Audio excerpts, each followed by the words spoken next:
Aloha, everybody. I'm Eva Andrade. I am the president and CEO of Hawaii Family Forum. And on today's episode of Faith in Politics, and you're not going to want to miss this, we've got some great champions calling from Wisconsin and Georgia. And the reason you don't want to miss this show today is because you might just hear something that you're not hearing on regular news media. So let's chat about that.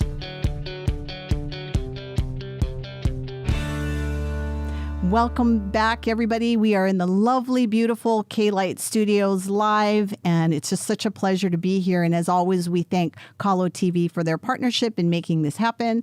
And I'd like to welcome back my co-host for today's show, which is our local legal counsel and consultant, Jim Hochberg. Welcome Morning. back, Jim. How you doing? Good, good. Are you glued to the TV these days, trying to stay up on all the news? 50%. 50%. I think I'm living, breathing, and just soaking in this stuff all the time. I know, but I have real clients, so I have to work. Okay. Well, and maybe we'll talk about that too. So we're glad to have everybody back in the show today. And I think one of the things that I want to do to start is a lot of people may not understand that Hawaii Family Forum is part of a national group of organizations that are called Family Policy Councils. And so what all of these Family Policy Councils, what they're responsible for is to identify people in the community that have like-minded belief system, faith-based. We educate those people. We motivate those people, and then we activate them. So that's really what we do. We get the information out on what's happening at the local state legislatures, and then we put that information in the hand of people that are interested so that they can plug in. But we also stay plugged into issues that affect Hawaii's families, and in all the states, obviously it's their own. And this was a vision that began with Dr. James Dobson, a focus on the family back in the 1980s. And so I think there's probably about 45 family policy councils across the nation. And so the first call that we're going to get today is from my counterpart in Wisconsin, Julaine Appling. So we're going to invite her to the show. So if we can do that and get Julaine on the call, let's jump in and find out, Jim, what's happening in Wisconsin. It sounds good. Before you bring her in, though, people should know how good you are at bringing the information and motivating, and they should go to www.hawaiifamilyforum.org because that's where the info is. Yeah, and please visit us on the web. Even during an election season, as we did this year, we provide a voter's guide. Not all of the candidates respond to the voter guide, so we do links so that you can go right to these candidates who's running for office to find out more information about them. Because I think that that's one of the reasons a lot of people don't vote, and we've talked about that on the show, is that they don't feel like they have enough information when they're going to the voting booth. So let's make sure that happens. Okay, so Wisconsin, everybody's heard what's happening in Wisconsin. If you're listening to news medias that are outside your normal news media, right? Because a lot of people are not hearing what's going on in these states, right? They're just getting headlines that all of these stuff is being thrown out. But what we want to do is put the information from somebody, a champion who's on the ground, somebody who can really tell us what's going on. Yep. So Julaine, we'd like to welcome you to the show today. Well, thank you so much, Eva and Jim. What a great format for you folks, and thank you for your excellent work in the beautiful state of Hawaii. And I know you all have been tireless over there for many, many years doing the work that needs to be done to make sure people can do just exactly what you said, Eva, that they're educated, motivated, and activated to make a difference for the truth and for the good of families. And it's so funny, Julaine, I know you have a lot of what's happening in Wisconsin. I mean, we keep hearing this Wisconsin, and half of the kids today probably don't even know where Wisconsin is. Thank you to our public education system. But, you know, we're a northern Midwestern state, a Great Lakes state. It's a beautiful state. I've loved living here. I definitely consider Wisconsin my home. And I wasn't born here and wasn't brought up here, but boy, I've been here a long time. And it's a unique state. Every state's unique. We have our, unique legislatures and unique issues in some ways, but the big picture issues, we're very much the same. And And, Wisconsin is part of this big picture right now of alleged election fraud. And really quickly, Eva, where we are right now, they just completed on Friday the recount. The Trump campaign asked for a partial recount, which included our our most populous counties, Milwaukee County and our capital city county, Dane County, and because they really represent such a sizable portion of the population, but also that we know if there was going to be deep-seated fraud, it's probably going to happen mostly in those communities where you have these massive vote totals. And so look, I didn't think anything would come from the recount. We've done a lot of recounts over the years here.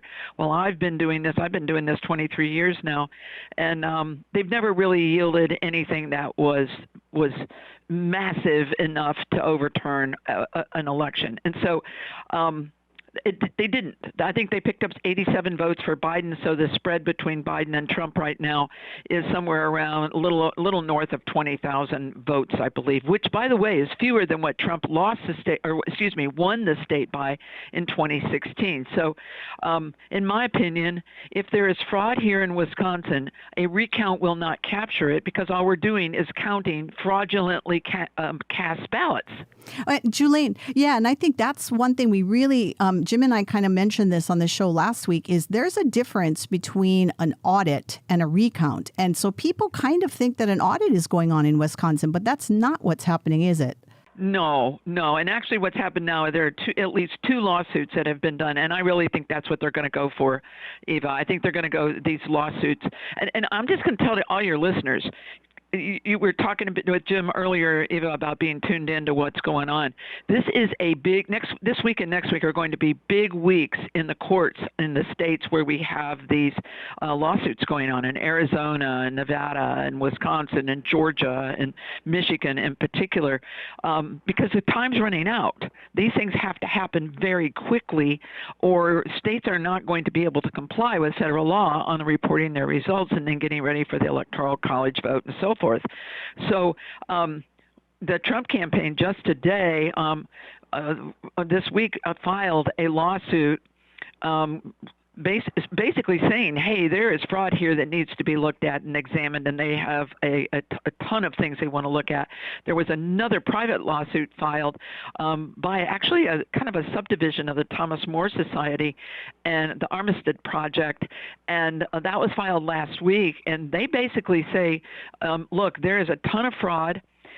They do bring in this Dominion, the software, and the reason they bring in the Dominion is apparently in Wisconsin we do have Dominion software being used on the ballot machines, and something came out today. I don't know if you guys saw it. Even if you saw this is something worth picking up on. If you didn't, is Rand Paul came out recently saying, hey, it's more than a little suspicious that 3 states, and Wisconsin was one of them, Georgia, and I think Michigan was the third one, that between the hours of, I believe it was like 3 in the morning and 5 in the morning on November 3rd, or would become November 4th, all of a sudden we had these massive upticks for Biden.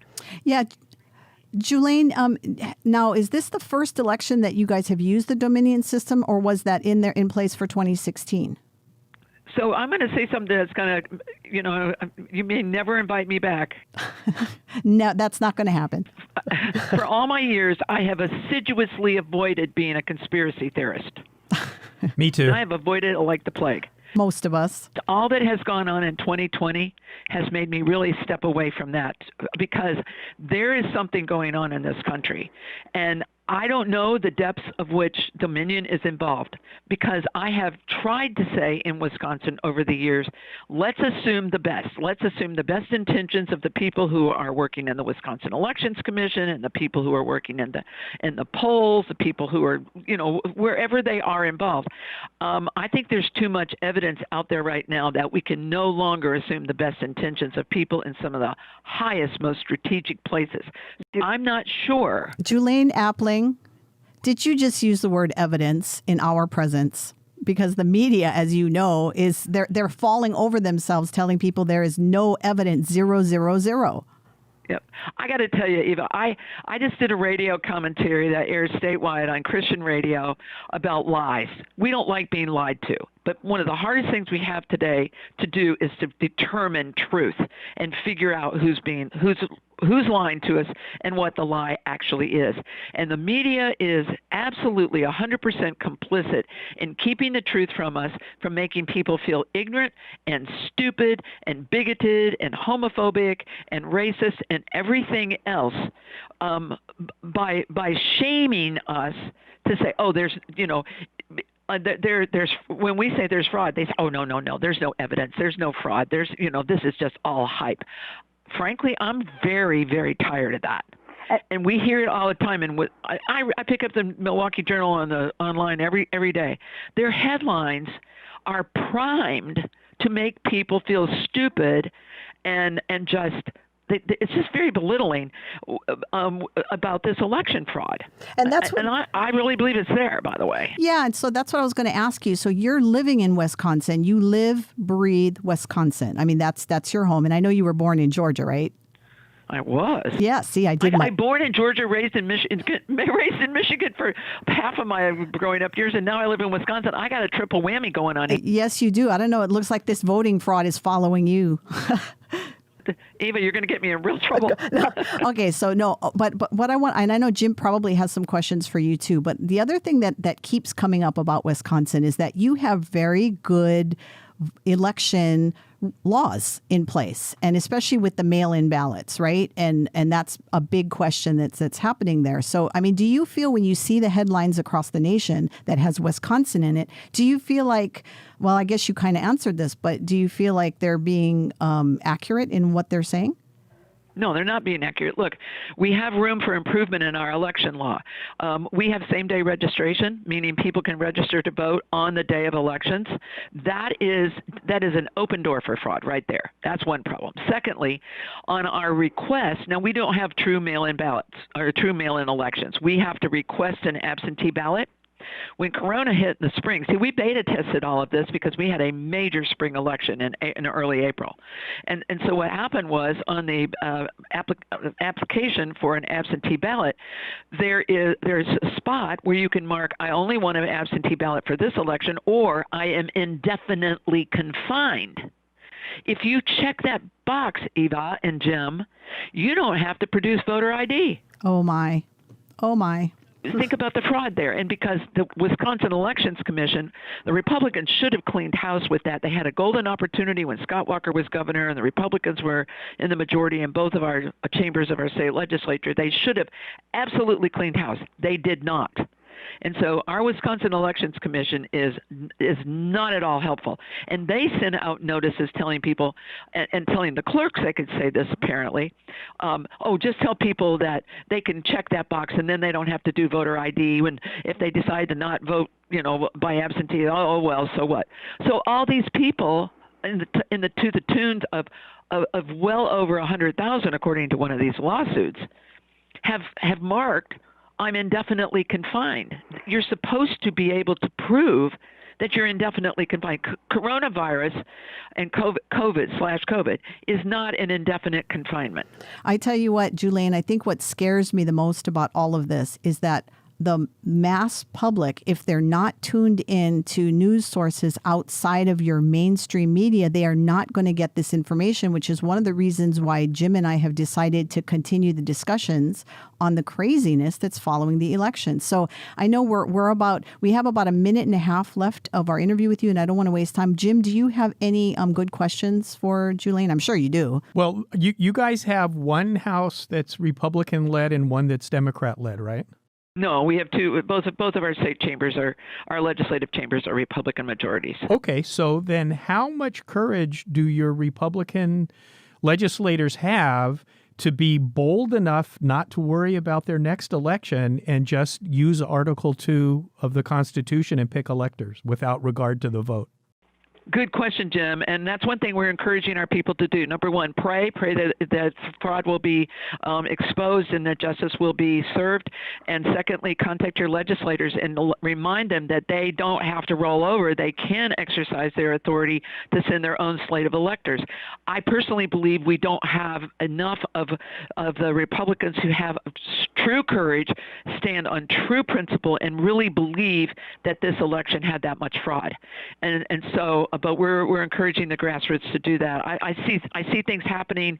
Something popped in Arizona. I know something popped in Pennsylvania on that kind of thing. Encouraging the legislators to not certify the vote and to also consider exercising Article 2, Jim. It's a very valid thing. Look at the history we're living in. God is in control. This is an amazing time to be alive. Frustrating at points, but an amazing time to shine as lights and be salt. It's just a great time to do that. I'm glad that you said that because, one of the things that I want you to speak to in these last few seconds that we have, Julaine, is what can the people of Hawaii do to bless Wisconsin? I mean, obviously, we will continue to pray for you, but we want to be able to share our good wishes because that's what the Lord requires of us, to stand in solidarity with our brothers and sisters. So what can we in Hawaii do to help Wisconsin? Well, number one, as you mentioned, pray. That is so important. And number two, there's got to be people in Hawaii who are either vacationing there or living there or wintering there because they're smart, who could make sure they take a moment to contact their legislators for where they actually live or where they have lived, or contact people they know in Wisconsin to make that contact to the legislators and let them know. But I'll mention this too, and I know you're going to talk to my peer and our peer, Eva, Cole Musio from Georgia. I really think Georgia, if people have very limited time, resources, and inclination, Georgia really needs to be our focus. That's really good. And so listeners, as you're just letting all of this soak in, first of all, we want to thank you, Julaine, for telling us, you have boots on the ground there. You're telling us what's happening. You're not going to hear this, people, from a lot of different news sources, but you're hearing it here. You're hearing it now. If you want to know more about Julaine and her good work in Wisconsin, we'll try to get that information out to you. Julaine, real quick, what's your website so people can go and look you up? WI Family Council is our educational one, council.org, and wifamilyaction.org is our advocacy group, Eva. Thank you so much. Okay, listeners, make sure you go and visit Wisconsin Family Policy Council so you can learn more about the work that Julaine's doing up there in Wisconsin. Julaine, let's end on your favorite scripture. Oh, my people are destroyed for lack of knowledge. Amen. Amen. We send you off with your blessing, and I want to keep you on speed dial so that, as this thing moves forward, I'd love to have you back on the show to just keep us updated on what's happening there. Hey, call me anytime. I'll live for Hawaii vicariously. Okay. Julaine, Merry Christmas. To you too, to both of you. God bless. God bless. Thanks, Julaine. All right. Thank you. Bye-bye. Well, listeners, you've heard it first. You've heard it first. You've heard it here directly from boots on the ground. Jim, what are your thoughts? So I'm not hearing anybody, but my thoughts are the stakes are way too high to not have enough free time to do what's necessary. We always hear people saying, don't buy one coffee and that's $5. And if you do that every day, you can contribute so many dollars to a ministry or whatever. It doesn't cost a dime to do what Julaine was suggesting, and the stakes are so high, we have to have enough time to contact legislators in Georgia, Wisconsin, Pennsylvania, Arizona, Nevada, and Michigan, because if this fraud is allowed to go through and Trump is not reelected, the entire face of this country is subject to being changed so radically it'll never be changed back. So those stakes are too high not to put the time in. Yeah, and I think we always want to remind everybody that the mainstream media is saying this is over. And even as you're seeing the headlines come out, these lawsuits are being dropped or whatever, right? I mean, more and more people are saying to just accept that Trump lost and let's move on. And we're not making a claim one way or another. What we're claiming is that there's information that is not being put out to the public. And that's what we want to make happen. Yeah, and if you can't separate unlawfully cast votes from lawfully cast votes, how do you count the good ones? You can't. Yes. And so what we want to do before we move into the break, and we want you to stay tuned because not only are we going to get Cole Musio from Georgia on the line to find out what's happening there in Georgia, we're going to get more into detail, and hopefully Jim will let us know. So in the last 30 seconds, Jim, what is the big takeaway from that first part of the interview with Julaine? Well, the big part is that you got this whole media truth issue, and that's driving me crazy, actually. Driving me crazy. So if you want to hear the truth, stay tuned, and we'll be right back. It's no secret that Kalo TV is the only local Christian TV station reaching the islands of Hawaii with 24/7 Christ-centered content. Just how important is Kalo TV to our culture? Think about it. This year has been unprecedented. The pandemic lockdown, churches closed, religious freedom, a nation divided, cultural unrest. If there's ever a time that we need Christ-centered content, it is now. Our community is struggling. Depression, suicide, unemployment, lack of purpose. Many of us are without hope. In fact, some of us are considered non-essential. Non-essential? That's absurd. In fact, there's never been a more crucial time that the church is essential. We have the hope of Christ, the answer for our time. And Kalo TV is committed to broadcasting the good news across Hawaii. And that's why we're reaching out even more to those in need of God's love. Here's how. We're starting a new initiative called Kalo Outreach, where we're going into our local communities and becoming the hands and feet of Christ. We continue to create new and original programs that will reach every generation with the hope of Jesus. We are adding new local and international programs to Kalo TV. After all, it is our intention to be a bright light to Hawaii and beyond. Look, it hasn't been easy for any of us. In fact, if you need prayer, we are here for you. And if you need encouragement, please tune in, whether it's on air, online, or on social platforms. Our vision is to provide uplifting content. Would you join us as we broadcast the good news? This is our opportunity to come together as a community. Right now is a pivotal time to invest in Hawaii. First and foremost, let's pray together for Hawaii. And for those who are able to, here are some ways that you can give.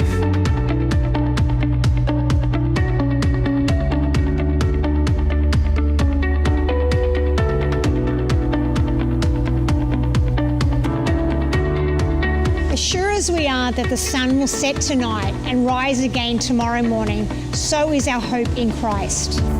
Kalo TV, the Aloha station, broadcasting aloha 24/7.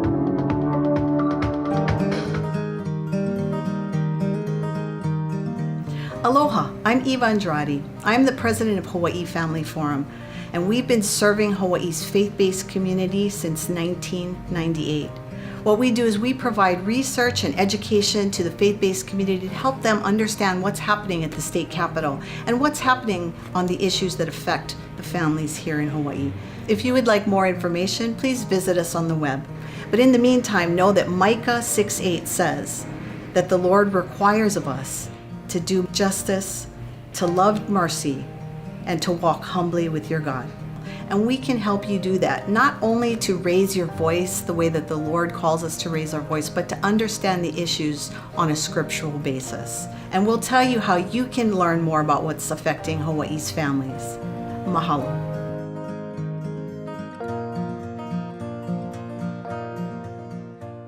Boy, I'm still just really sinking in all that information that Julaine gave us about all of the craziness that's happening there in Wisconsin. And I was truly blessed by hearing some of the stuff we're not hearing by the news media. Well, you know, what is happening is the people in Hawaii now have chances to hear Julaine and then the next guest which there is no other venue for them to hear from these people in this state. It's really bad. No, nobody in Hawaii is getting the information unless they're taking time out of their schedule to go look at all of the media that's outside of your general news media. So, but it's also not immediate live conversation. It's a recording that somebody made at some point in the past, whether it was earlier today or yesterday or last week. What's being done today is what's the most current information. I mean, it's just fabulous. Yeah. And so before we jump in, we really want to thank Kalo TV for the partnership to make this show happen. And if you want to see more of this show, then you need to go to kalotv.org and you need to give some money, partner with Kalo, figure out how you can help make this program get bigger and get out to more people. So, Amen. kalotv.com. I apologize. I am Portuguese. Thank you for letting me make my mistakes online. Okay, so let's invite Cole Musio from our Family Policy Council in Georgia to the call today. Cole, welcome. We're so honored to be speaking with folks out in Hawaii. How y'all doing? We are doing fabulous. So, Cole, I think you're going to laugh. Well, maybe you won't laugh because you're in the mire and the muck over there in Georgia. And I promise you, I have never heard the name Georgia mentioned as much as I have heard it since the election. How are you feeling there, boots on the ground? I'd be fine if we were mentioned a little bit less these days, but certainly all eyes are on our state, and we're ready to fight to hold the line. It's a unique opportunity. I keep telling people, everyone else around the country that is a conservative, that voted a certain way, all they can do now is yell at the TV, and they can be mad and they can be frustrated, but they've got no outlet. Here in Georgia, we have an opportunity with 2 U.S. Senate seats to really restore the country and hold the line with the Senate and really make a potential Biden administration very inert from day one. And so, while it's frustrating and challenging that this election has continued and we got so much, warfare going on here in Georgia, it is a unique opportunity that God has put in front of us to take a stand, and where everyone else can just be mad, we can do something. And so that's been really exciting. Well, I think you made a really good point, because there really are 2 issues that people that are in the know are watching in Georgia. And the first one is all of the recounts that have taken place. And one of the interesting things that Jim and I have talked about, and maybe you can speak a little bit to this, is the difference between a recount and an audit, because we know that a recount is what took place in Georgia. So that's one of the things, and I want to let you speak to that. And the second thing, obviously, is the Senate runoff race that you all are going to be dealing with there. So let's talk first about this recount versus audit. I mean, what is happening on the ground in Georgia? Yeah, we're currently counting ballots for the 3rd time here, and the counts didn't really change the first time. What we found was that there were some human error in uploading data from election night, so that did move the needle. I think in about 1,300 votes total. Net to the president's column. But we're counting ballots for the 3rd time. I don't expect the counts to change. I expect that, barring, change of that vote total, you'll see Biden win, Georgia by 12,700 votes. Now, what is outstanding left to do is to do an audit of the signatures on absentee ballots to make certain that those are matching up as they're supposed to by law. That's what's been frustrating is there's been a lot of misinformation that's been thrown around, about our election process here, even from the president himself, to be honest with you. All that misinformation aside, there is room for fraud. And so one of the things that our organization has asked for the Secretary of State, the governor has asked the Secretary of State, is to audit the absentee ballot envelopes when the ballots came in and make sure that they are matching to the signatures that they're supposed to match to, and that those are supposed to be checked based on multiple signatures. That's supposed to be at a high confidence level, but we're asking for an audit to make sure that that's what occurred, and so that still is an ongoing process. But we're now again counting ballots for the 3rd time. There are issues with our election, but at this point in time, I'm expecting those numbers to hold. So, Cole, this is Jim. In Georgia, the voter signs the actual ballot, not like here where we don't sign the ballot. We sign the inside security envelope that we put the ballot into. You guys actually sign your ballots. No, I'm sorry. I may have misspoke, but yeah, we signed the ballot, and that gets matched to the initial request form, as well as to the signature on the voter file. And so I think you've seen multiple allegations in the media and in various sources that there was no signature check. Well, those have been checked multiple times already. But what we're asking for is just to make sure that everyone did their job the first time, and to go back and audit. Now, to your point, what was received is envelopes with signatures on them. The ballots get taken out and they're separated from the envelope. And so what can't happen now, which is what the president has asked for, is you can't go back and eliminate ballots by matching them to an envelope that may be, the signature wasn't valid upon an audit.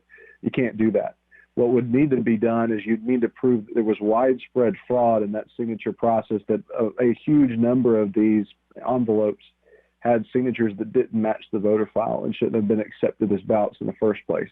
And that's what would be needed to overturn the election here. Now, so far, there's no evidence of that, but we'd ask for an audit for that to happen. So what's your thoughts about that, Cole? I mean, what's the feeling in Georgia? Do people feel like that there has been fraud? I think almost everybody would tell you that there's fraud in Georgia. Fulton County, DeKalb County, those greater metro Atlanta areas have always been ripe for fraud. And so, I think in Georgia, not that we're used to it, but every election, we've dealt with issues of fraud because our counties run these elections, and the Democrat-run cities and counties in Fulton and DeKalb have presented problems over the years, significantly. And Stacey Abrams is here, and she is a national joke. But at the same time, she's been very effective in pushing her, what I would say very transparently, is a voter fraud agenda. So I think almost everybody would agree that there is room for fraud, and that fraud probably did occur. And I think most Republicans, most conservatives would say Biden or those associated with him attempted to cheat in Georgia or did cheat in Georgia. What would be debated, though, is did Biden steal the election in Georgia? Was the election stolen? Did it illegitimately go to Biden when it should have gone to Trump? And I think that's what's really on the table. I think a lot of the more kind of out there allegations about from Sidney Powell and Lynn Wood and about the machines, there's been limited to no evidence of that kind of systemic fraud, which is the phrasing that Bill Barr used earlier today when talking about the machines, saying that there's been no evidence of that. What we do see are several decisions made by the Secretary of State, including the consent decree, which lowered the criteria on which they were going to match those ballot envelopes. So it lowered the standard from exact match to consistent match. And it also gave a 24 to 48 hour period where folks could cure their ballot. So if there was missing information when they sent in their ballot, they could come in and fill that. They would be notified, and they could come in and fill that in. So when you see numbers about the lower rejection rate of these absentee ballots that are coming in Georgia, that consent decree signed by the Secretary of State is a big reason for that. Now, the Secretary of State may have made a poor decision there. I tend to think he did. But that's changing necessarily the rules of the game, so to speak, not necessarily, hey, was this election rigged? And I think some of that terminology is important, particularly as Christians, as we're trying to be accurate in how we describe things, and particularly how we describe people and their motives and their actions. I can tell you that our Secretary of State, I've got real questions about his job performance. Our Secretary of State, however, is, in my knowledge of him, and I've gotten to know him relatively, well over the years, good and godly guy, a strong pro-life, pro-religious freedom, pro-school choice, pro-faith, pro-family guy. He's not a rhino, as has been depicted in the media. He's a guy that, like I said, I would have sincere questions about his job performance and concerns about decisions that he's made. But when you talk about rigging or throwing or stealing an election, he doesn't fall into that category. And so that's something I've tried to be careful with here, because you asked about how do people here in Georgia feel. It's a war going on here. I'll just tell you. I mean, you have a significant number of people that feel like this election was stolen and that there was significant criminal level activity and foreign interference and all sorts of things. And then you have other folks that have concerns, but they're very measured and they're trying to figure out what happened at the same time, focusing on moving forward and winning these 2 Senate seats. Hey, Cole, in Georgia, was the mail-in balloting unrequested or a requested absentee ballot system? So one of the big issues that I have with the Secretary of State is in the primary, he mailed out absentee ballot request forms to everybody, regardless of whether you requested them or not. Now, he did not do that in the general election, but because he took that step in the primary, it opened up the door for folks to request absentee ballots be sent to them for every election of that race, or every election of that cycle. You have an option to request, once you've requested the first time, that any further election in that cycle that you will receive the absentee ballot. It opened up that door, and it also opened up, just a floodgates of people voting in the primary that then set up, ballot harvesting and things like that for the general election. But no, absentee ballot request forms were not mailed to everybody. They were mailed to far more people because of what was done in the primary, because people were able to request that they be mailed universally. But they were not mailed to everybody in the general.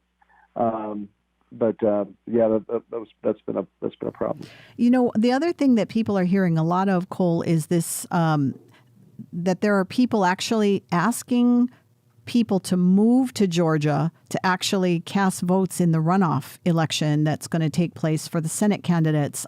What are you hearing over there? And you have some pretty strong laws against that happening, and yet this rumor just keeps getting bigger and bigger and bigger. What are your thoughts on that? Yeah, that's another challenging one too. So actually, what a lot of people don't know is that the Georgia Constitution spells out that you cannot, if you didn't vote in the general election, you couldn't vote in the runoff election, or that if you were not registered to vote in the general, you could not register for the subsequent runoff election. That window was set by the Georgia Constitution, and so according to the Georgia Constitution, if you didn't live here for the general and weren't a registered voter here for the general, you would have no way to register, no way to vote in the runoff election. What happened is a judge, as we've often seen, a federal judge overstepped their bounds and said that was, not in line with the U.S. Constitution. And so they mandated that we extend the deadline, and that's what allows people to, if they weren't registered here in the general, if they move here, they can then register and then they can vote in the election. As you mentioned, like I said, that's what our Constitution says. Even so, even with this federal judge overstepping their bounds, if someone doesn't intend to move here, if this isn't a legitimate residency, if they're coming here just to vote, that is a felony in Georgia. And actually, we've got a provision that will allow local counties to issue, $1,000 rewards for identifying people that are coming here to do that. So maybe that should be your call, Cole. You should have everybody move to Georgia just to turn people in for that $1,000. Hey, folks, that'd be a great way to raise money for the organization, for sure. So in theory, we should be in strong positioning, and the reality is, despite the Andrew Yangs of the world that are threatening to do this kind of thing or talking about it, the idea of someone moving here, getting a permanent address, getting a driver's license, staying here for a period of several weeks, because you'd have to register to vote in advance, and voting and risking a felony, it's going to be limited. But again, this election could be very, very close. And so that's why we're watching. Our Attorney General is a great guy. Chris Carr, he's done a lot on the human trafficking issue and others, and busting gangs and that kind of thing. He's really looking at this issue very closely. The governor has called for this issue to be looked at very closely.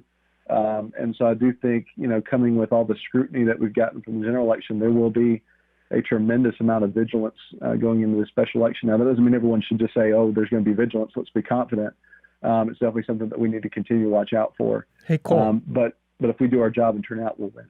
I read something about the Georgia Secretary of State investigating this New Georgia project, which is where the call to move for voting purposes, I guess, is arising. Can you tell us what that is so that I don't repeat something I read which wasn't necessarily accurate? The Secretary of State, I think, has 250 ongoing investigations into election fraud. The New Georgia project, I can't tell you a whole lot specific about that specific organization at this point, because there are tons of little we can call them little voter fraud factories or however you want to put them. But Stacey Abrams has created just a tremendous number of entities aimed at undermining the election and pushing her liberal agenda. I know the New Georgia Project has been sending out a lot of false text messages and calls and direct mail pieces and that kind of thing aimed at either reducing or maximizing turnout on their point. But there are 250 ongoing investigations by the Georgia Secretary of State into voter fraud. I had one other question for you, too. Is that okay? Yeah, go ahead. And that is anybody asking in Georgia whether the Senate runoff elections may have been only required because of not having a straight shooting election? In other words, if the election had gone as normal, there wouldn't be a runoff? Well, no, that's not been a significant question. Kelly Loeffler, I think, landed with about 26% of the vote. Warnock was in the low 30s. So neither of them were pushing the 50% threshold whatsoever in that Senate runoff too. David Perdue, I think there's about 27,000 vote difference between him and, he would need 27,000 votes to come in for him and 0 votes for John Ossoff, roughly, for him to avoid a runoff. And, if you can't prove the significant level of fraud needed to overthrow the 12,700 vote margin that Biden has over Trump, then that certainly wouldn't, you would need something bigger to do that for David. And so to this point, very quickly, I think even the next day, David Perdue is ready to run in a runoff, and he really hasn't looked back since. I think he's expressed nothing but confidence that that's what is next for him. He didn't even legally challenge it in any way, shape, or form. So that's where we are. We're gonna have these 2 Senate races unless something major gets uncovered, which at this point I'm not expecting. Okay, well, in this last minute we have for you, Cole, why don't you do 2 things? Number one, tell us what your favorite scripture is so that we can end on hope. And what can the people of Hawaii do here to bless our brothers and sisters that are there in Georgia? Oh, gosh. My favorite scripture changes all the time, so I'll just I'll kind of lean on, our organization's, theme verse of the people who know their God will stand firm and take action, because, that's where we are as a nation right now. And, take action. People that are hopeless don't take action. And that's one of the things that I'm trying to spread the word to our people here in the state, is that there is cause for hope. We held our legislature, which we were not expected to do in a lot of circles. Conservatives got way more votes got significantly more votes than Democrats in the Senate races. We're well positioned to win them if we can rally and have a strong fortress of hope, if we can stand firm and take action. And so while there's despair ongoing in the world and there's reason to be discouraged, God calls us to take action no matter what. And he is faithful, and he will reward our faithfulness. And so, I'm confident that we can get this done, and we can win these Senate races. And I can just tell you, for the folks out in Hawaii, David Perdue, is a great guy. I've gotten to know Kelly Loeffler really well. She is a phenomenal human being. I mean, we have the 2 best senators in the country, and so be praying for these 2. Because our state needs it. We will definitely do that. And what's your website so people can go and learn more about what you do there in Georgia? FPAofGA.com will tell you all that you need to know about our operation in Georgia. All right. Well, we send you off with our blessings and lots of love from the state of Hawaii, and blessings to your family this Christmas season. Absolutely. Yours too. And God bless you. And thanks for the work that you're doing out there. Merry Christmas, Cole. Merry Christmas. Merry Christmas. God bless. God bless. Okay, so now that we're taking in, what Julaine shared with us, what's happening in Wisconsin, and Cole Musio, who's on the ground there in Georgia, a little bit of stuff to get the juices flowing. So what's your takeaway? It's interesting. I wasn't aware that the Georgia situation was as he described it. So I'm really glad that we had him on, because I had a slightly different take on it. And it's really good to get it from the horse's mouth from Georgia, not, however else in all the different sources of media you can get info. Thanks. That was great. Yeah, we'll continue to do that to provide information to our viewers so that they can always make the decision for themselves. We're not going to hide anything, but we're going to try to bring truth. We're going to try to go right to the source and do our very best. We're human. We may make mistakes, but we're going to continue to do what God calls us to do. So we're going to take a quick break and we'll be back. We have a mission here at Kalo TV. We continue to be the only local Christ-centered media outlet in Hawaii. God has planted this station to nourish believers and to harvest souls for eternity. It's a calling we hold dear, and today we need your help. Partner with us as we continue to create original local programs. We're so very grateful for that whole journey. Walking down to our story room. Oh my God. So it's where the state cannot tell the church how to run their services, what songs to sing. Showcase solid biblical teaching. We reach more people in one day with the broadcast of the gospel. It's music to God's ears. Improve our infrastructure and influence social media. In these dark and disruptive times, there's never been a greater need to be rooted in God's Word. The Kalo plant has been a sustaining food in Hawaii for centuries, and Kalo TV aims to bring much-needed spiritual nutrition to these islands. Are you willing to labor with us for Hawaii, for your ohana, for the next generation?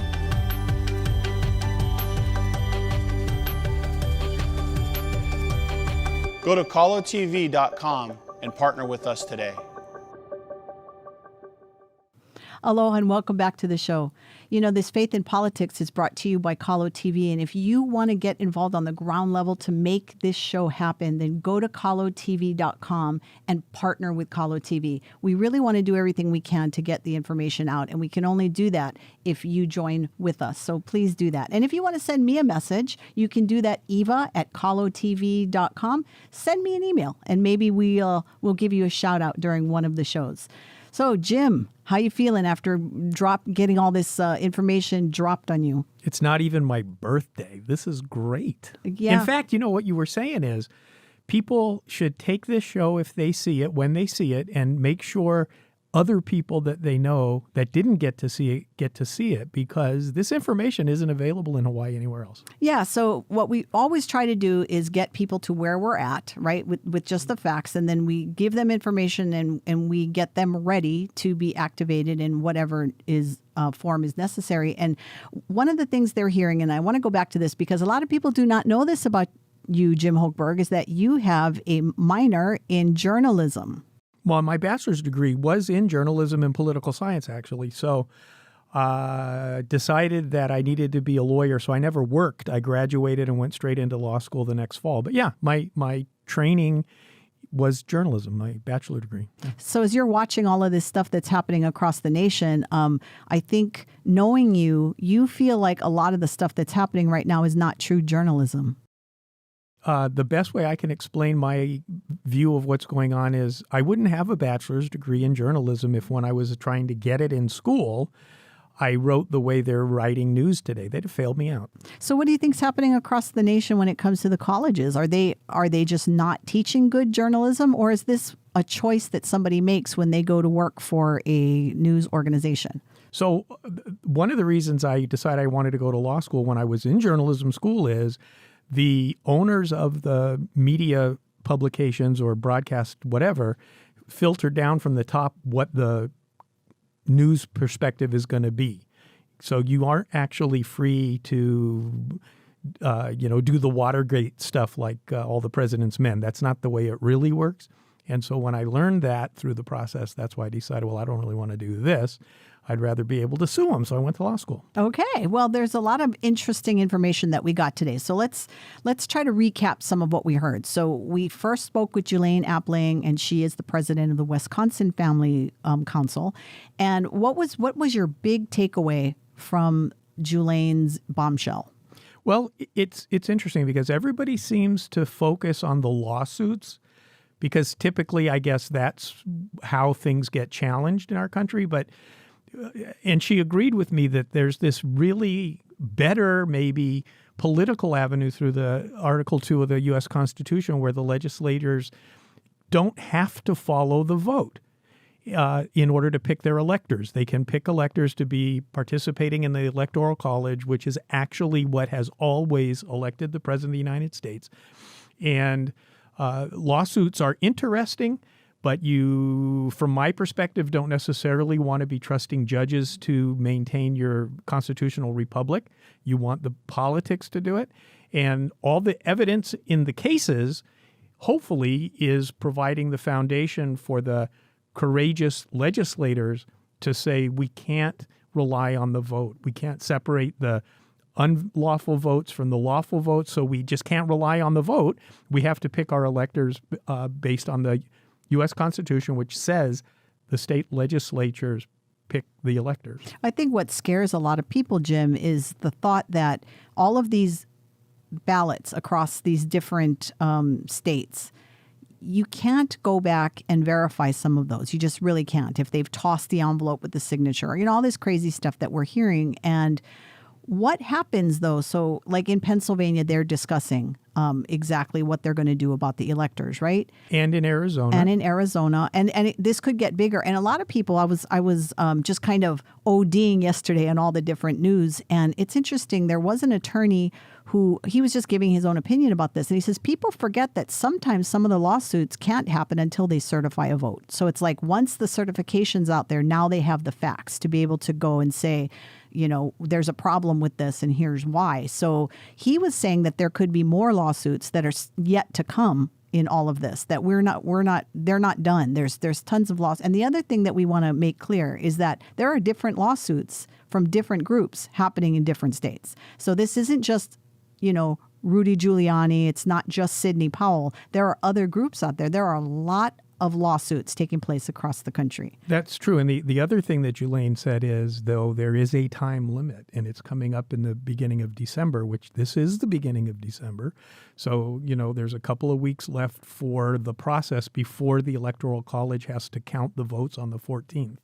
So in this next 10 days, there's just going to be, like she said, a lot of action coming down, all of it moving. And I'm an attorney, so you always have the right to appeal if the judge doesn't agree with your presentation of the law and the facts, but that can take 5 years. We don't have 5 years. Things have to happen within 10 days.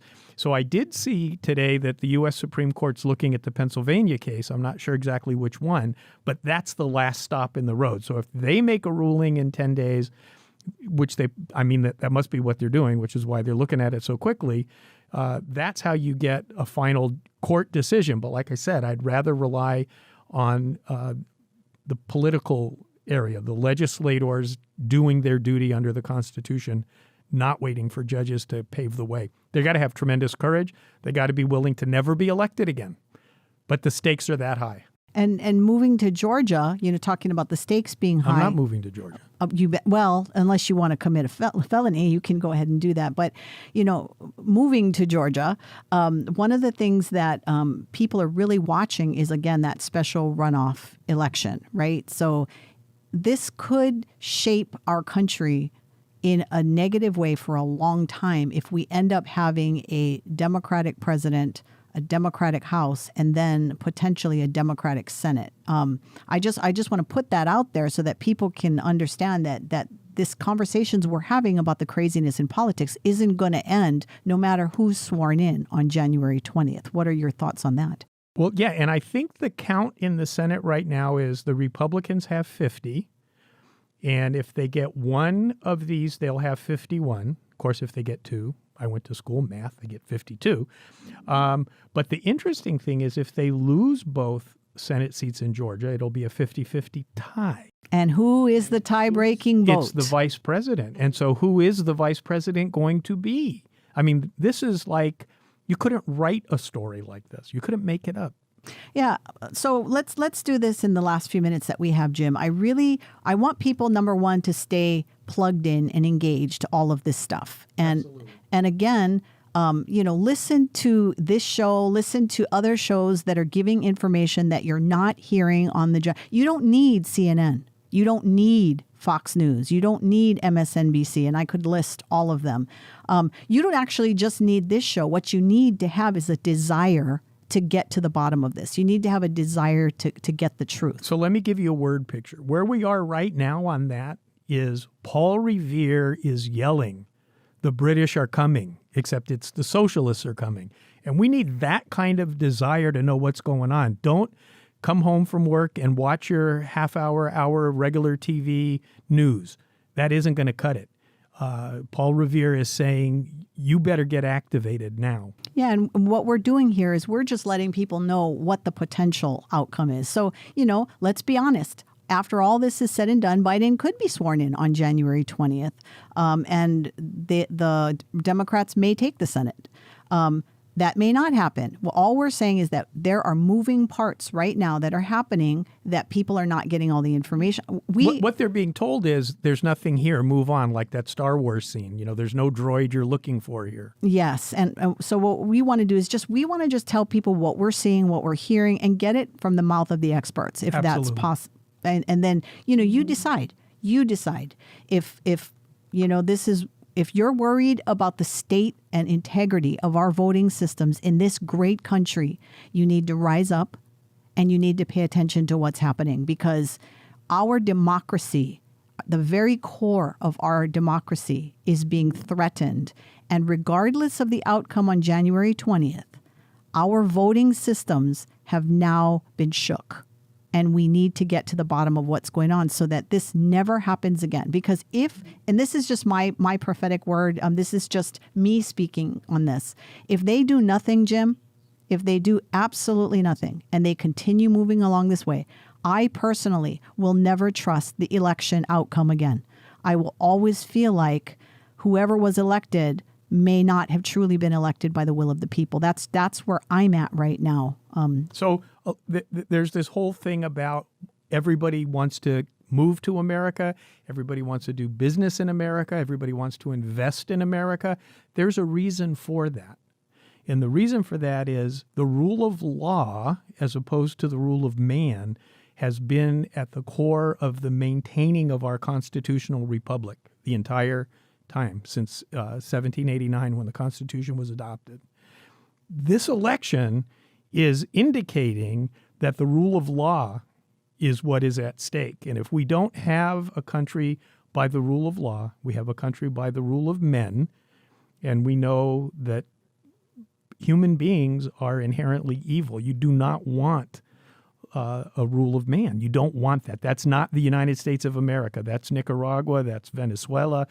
North Korea. I mean, we don't want that.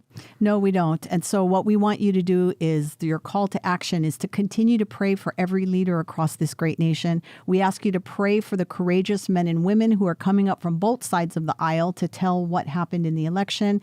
And we want you to stay plugged in always for faith, family, and freedom.